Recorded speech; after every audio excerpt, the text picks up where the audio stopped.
GDP의 이제 우리 정확한 정의라든가 GDP의 의미를 여기서 좀 이제 확실하게 좀 짚고 넘어가도록 하겠습니다. GDP. 그러니까 앞서서 우리 GDP의 개략적 의미는 말씀드렸죠. 1년 동안 당신네들 일 얼마나 열심히 했습니까?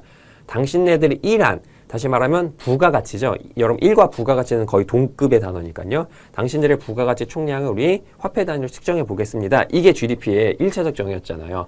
자, 이번엔 이제 정확한 정의, 계산적 정의, 계산을 하기 위한 정확한 의미를 좀 문장 하나하나 좀 살펴보도록 하겠습니다. 자, 이 동그라미 이제 2번부터 시작을 하면 되겠죠. GDP, Gross Domestic Product가 되겠습니다. 국내 총생산이 되겠고요. 자, 정확한 정의는 여기 나와 있네요. 1년 동안 단어 하나 중요해요. 1년 동안 한 나라의 국경 안에서 발생한 생산한 총량을 화폐 단위 환산한 값입니다. 자, 그래서 이제 정확한 정의는 여기 나와 있죠. 여기 요거 여러분 요게 이제 정확한 정의가 되겠습니다. 국내 총생산. 자, 1년 동안 국경 안에서 생산된 재화 서비스 최종재의 시장 가치 총합이 됩니다. 즉 단어가 하나, 둘, 셋, 넷, 5개 단어가 이제 들어가 있어요. 중요 단어가. 그래서 이 단어의 하나하나의 의미를 좀 헷갈리지 않게 좀 엄밀하게 여러분들 암기 및 정리를 해주시는 게 좋겠습니다. 이 정도는 매경 테스트 문제로 나오거든요. 자, 볼게요. 그럼 여기서 1년 동안은 이제 뭡니까? 그 해, 당해 연도죠. 그래서 측정하고자 하는 해 1월 1일부터 12월 31일까지의 기간을 말합니다. 즉 뭐예요? GDP는 유량이라는 얘기입니다. 자, 여러분 유량과 저량은 우리 앞서서 잠깐 소개를 해드렸는데 유량은 측정 기간이 있어야 돼. 시작 시간이나 끝 시간 이런 그 기간 사이에서 측정 가능한 수치가 유량이 되겠죠. 그거 이제 대비되는 개념이 여러분 저량이잖아요. 특정 시점에서 쌓아져 있는 총량, 예를 들면 인구라든가 재산은 여러분 저량이죠.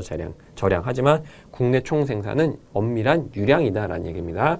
그게 1월 1일부터 그게 12월 31일 자정까지 이제 생산된 이제 생산량 총량, 부가가치 총량이다라고 보시면 되겠습니다. 자, 두 번째 이제 한 나라의 국경 안에서다라는 건데요. 즉 GDP는 여러분 국적 개념이 아니에요. 속지주의 개념이에요. 그러니까 속인주의가 아니라 속지주의 개념, 장소 개념이다라는 얘기입니다. 지금 무슨 얘기냐면 대한민국 국경 안에서 이루어진 부가가치는 다 GDP를 포함시키겠다라는 거예요. 즉 대한민국 국경 안에서 미국인이 만들던 중국인이 만들던 일본인이 만들던 저기 프랑스인이 만들던 아니면 뭐 예를 들면 저 캐나다 국적의 기업이 대한민국 국경 안에서 생산활동하던 그거는 가리지 않겠다는 거예요. 국적이 중요한 게 아니라 장소가 중요해요. 대한민국 국경 안에서 이루어진 생산활동을 대한민국 GDP로 카운트하겠다라는 얘기입니다. 아, 참고로 옛날에는 GNP라는 게 있어서요. 그로스 내셔널 프로덕트라고 해서 요거의 내셔널은 국적이 중요한 거죠. 즉 대한민국 국적의 가계기업 정부가 전 세계 어디 장소 상관없이 어쨌든 대한민국 국적의 가계기업 정부가 그 참여한 생산활동 총량을 GNP로 파악했다라는 건데, 자 이제 글로벌 시장에서 이제 국적의 기준이 별로 중요하지 않고 그 장소의 기준이 더 중요해요. 그러니까 여러분들 현대자동차가 미국 엘라바마 공장에서 현대자동차 생산하면 그게 대한민국 GDP 기여를 안 한다고요. 엘라바마 그쪽 지역 주민들의 뭐 지역사회 소득 활동에 훨씬 더 기여를 해주겠죠. 마찬가지로 미국의 뭐 예를 들면 뭐 넷플릭스라든가 구글이 한국에 딱 와가지고 뭐 유니버셜 스튜디오 같은 거 하나 만들어주면 한국에서 일자리가 창출되잖아요. 한국 경제에 도움이 훨씬 더 많이 되겠죠. 이런 식으로 여러분 장소 개념이 더 중요한 컨셉이 됐기 때문에 21세기에는 지금은 이제 GNP라는 단어보다는 GDP라는 단어가 이제 훨씬 더 중요한 경제적 이슈가 되는 단어예요. 그래서 일단 GDP는 장소 개념이다라는 걸 좀 생각해 주시면 될 것 같고, 자 세 번째죠. 세 번째 생산된. 생산되었다라는 겁니다. 여러분 혹시 영어 문법 중에서 우리 have pp형이라는 단어 아세요? have pp형. 문법도 진짜 오랜만에 본다. 완료 시제라는 거잖아요. 완료 시제. 지금 뭐예요? 생산이 종료된 걸 말합니다. finished 여기 종료 완료된 거.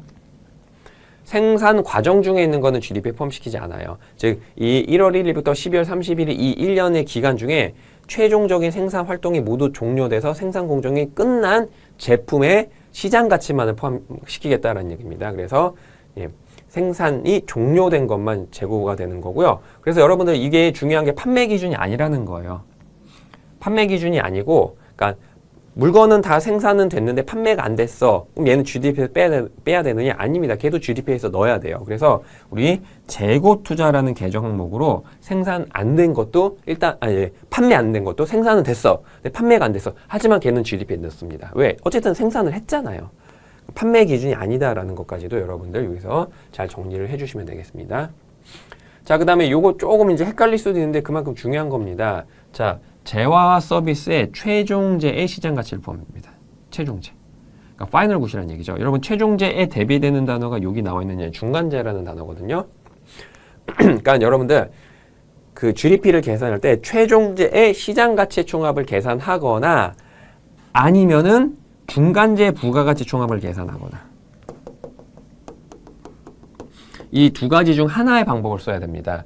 최종재의 부가가치 총합을 해버리시면 안 된다라는 거예요. 아니면은 중간재의 시장가치 총합, 이것도 안 된다는 얘기입니다. 그러니까 헷갈리시면 안 돼요. 여기 단어가 여러 개가 겹쳐서 잘 정리해 주셔야 되는데 최종재의 시장가치 총합을 계산하거나 중간재 부가가치 총합을 계산하거나 둘 중 하나만 채택을 해야 된다라는 얘기입니다. 그러니까 여러분 이거 이제 함정 문제로 좀 많이 나올 수 있겠죠? 최종재 부가가치 총합 틀렸습니다. 중간재 시장가치 총합 이것도 틀렸어요. 중간재 부가가치 총합 아니면 최종재 시장가치 총합 이렇게 둘 중 하나 기준으로만 GDP를 측정하셔야 된다는 얘기입니다. 자, 그럼 여기서 시장가치는 뭐냐? 시장에서 합법적으로 그 가치가 매겨진, 즉 합법적인 시장에서 거래되는 재화나 서비스의 가치만 GDP로 인정하겠다라는 얘기입니다. 그러니까 여러분들 지하경제, 여기서 말하는 지하경제는 불법적이고 음성적인 경제 말하겠죠. 그런 거는 GDP에서 다 빼고요. 그다음에 여러분 그 가정주부, 전업주부, 일을 하지 않고 집에서 이게 살림을 전담하시는 이런 전업주부의 가사노동의 가치도 우리는 GDP에서 뺀다라는 거를 좀 살펴봐 주셔야 됩니다. 이런 것들을 우리 정리 좀 해주셔야 될 것 같고요. 자, 그럼 동그라미 3번으로 넘어오셔가지고, 자, 그럼 최종재랑 중간가치, 최종재 시장가치, 그 다음에 중간재 부가가치에 대해서 뭐 간단한 예시적인 설명 한번 해드리도록 할게요. 자, 예를 들어 이제 어느 가상의 국가가 있는데 이 국가의 생산 가능이가 딱 3명만 있어요. 그래서 이제 농부 3명이요. 농부, 재분소주인, 제과점 이렇게 딱 3명만 있다고 간주를 해볼게요. 자, 그럼 이 사람들이 이제 먹고 살려고 이제 생산 활동을 할 거 아니겠습니까? 딱 봤는데, 자, 우리 농부부는 맨 땅에서, 아무것도 없는 맨 땅에서, 아까 저기 제가 조각가 예를 들었을 때는 이 나무 조각, 5만원짜리 나무 조각을 사서 30만원어치 조각상을 만들었다고 했잖아요. 이런 식으로. 부가가치가 저기 25만원인데, 농부부는 그것도 없으냐? 아무것도 없는 맨 땅에서, 농부는 아무것도 없는 맨 땅에서 이만큼 시가 100만원짜리 밀을 만든 거야. 그러니까 중간 원료로 들어간 게 아무것도 없다는 뜻입니다. 아, 물론 당연히 여러분 현실에서 농부가 밀을 만들려면 씨도 뿌리고 중간 트랙터도 좀 갈고 뭐 비료도 주고 막 해야 될 거 아니겠습니까? 그리고 중간 원료 투입이 있어야 되겠죠. 그냥 편의상 아무것도 없다고 가정하. 편의상 그냥 계산을 좀 단순하게 하기 위해서. 자, 뭐예요? 우리 농부부는 아무것도 없는 제로의 가치에 있는 맨 땅에서 시가 100만원어치 밀을 생산을 한 겁니다. 그러니까 우리 농부 첫 번째 생산 공정인 이 농부의 부가가치는 여러분 100만원이 되는 거예요. 100만원. 자, 우리 재분소 사장님은요, 이 농부분한테 밀을 사온 거야. 100만원. 시가 100만 주고 밀을 사온 거야. 그래서 우리 재분소 주인은 이제 100만원짜리 밀을 사온 거야. 그래서 얘를 밀가루로 만들었어. 그래서 이 밀가루를 180만원어치로 판 겁니다. 자, 그럼 재분소 주인의 부가가치 총량은 얼마야? 80만원어치죠. 자, 그리고 이제 마지막으로 이제 세 번째 생산 공정, 최종 생산 공정이 되겠죠. 우리 제과점 주인은 이 180만원어치 밀가루를 사가지고요. 얘를 시가 300만원어치 빵으로 만든 거예요. 그러니까 우리 제과점 사장님이 한 1회 총량, 부가가치 총량은 120만원입니다. 이렇게 이제 계산해 볼 수가 있겠죠. 자, 그럼 이때 농부와 재분소와 제과점 주인 이 세 명의 1회 총량은 얼마예요? 부가가치 총합이라 했잖아. 100만원, 80만원, 120만원. 얼마입니까? 예, 300만원이 됩니다. 300만원. 자, 그러니까 지금 이 가상의 국가에서 이 나라의 GDP를 측정하시오라는 얘기는 뭐예요? 자, 우리 농부, 재분소주인, 제과점 3명 1 얼마나 했습니까? 그거 돈으로 따질게요 라고 한다면은 얼마예요? 예, 300만 원으로 측정하는 게 타당하지 않겠습니까? 이게 GDP의 정확한 정의에 부합된다라고 볼 수가 있겠죠. 근데 그게 아니라 만약에 그 중간재의 시장가치 총합 이렇게 계산해 볼게요. 중간재. 이게 다 중간재죠. 아, 여러분 중간재가 뭐냐면 또 다른 재화 생산을 위해서 원료로 들어간 것들을 말해요. 그게 중간재입니다. 영어로 이제 인터미디어 굿이다라고 하는 거죠. 그럼 여기서 중간재, 이게 중간재, 밀가루가 다 중간재 아니겠어요? 이런 각각의 중간재 시장 가치를 다 더하면 어떻게 됩니까? 거기다 최종재 시장 가치 더해버리면 얼마가 돼요? 얘는 580만 원 되잖아. 그러니까 이 나라의 진정한 GDP의 크기는 300만 원이다라고 인정하는 게 타당한데 이렇게 중간재 시장 가치까지 이렇게 더해버리는 방법으로 계산을 해버리면 580만 원으로 중복 계산된다라는 얘기입니다. 그러니까 그때는 그냥 우리 최종재, 여기서 최종재는 빵이죠, 빵. 최종재 시장 가치인 300만 원만 GDP로 인정하는 게 타당하지 않느냐라는 얘기입니다. 그래서 GDP는요, 아까 말씀드렸죠? 최종재 시장 가치 총합을 계산하고 나면 중간재 부가가치 총합. 여러분 이게 중간재 부가, 그러니까 중간 생산 공정에서 부가가치, 그러니까 얘까지 포함해야 돼요. 요거지. 생산 공정. 생산 공정에서 부가가치 이걸 다 더하는 300만 원이거나 아니면 최종재인 빵의 시장 가치인 300만 원. 이 둘 중에 하나로만 인정해야 된다라는 얘기입니다. 물론 이 크기와 이 크기는 당연히 동일하겠죠. 얘네 크기는 동일하겠죠. 이런 식으로. 자, 요게 이제 여러분들 중간재 부가가치 총합.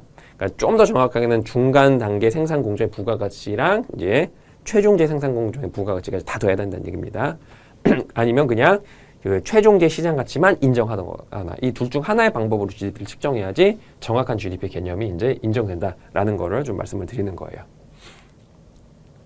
자, 이렇게 해서 이제 우리 GDP의 개념에 대해서 좀 설명드리면 될 것 같고요. 그다음 요거는 GDP 계산할 시 유의할 점인데요. 요것도 시간 나실 때 꼭 한번 읽어봐 주시기 바라겠습니다.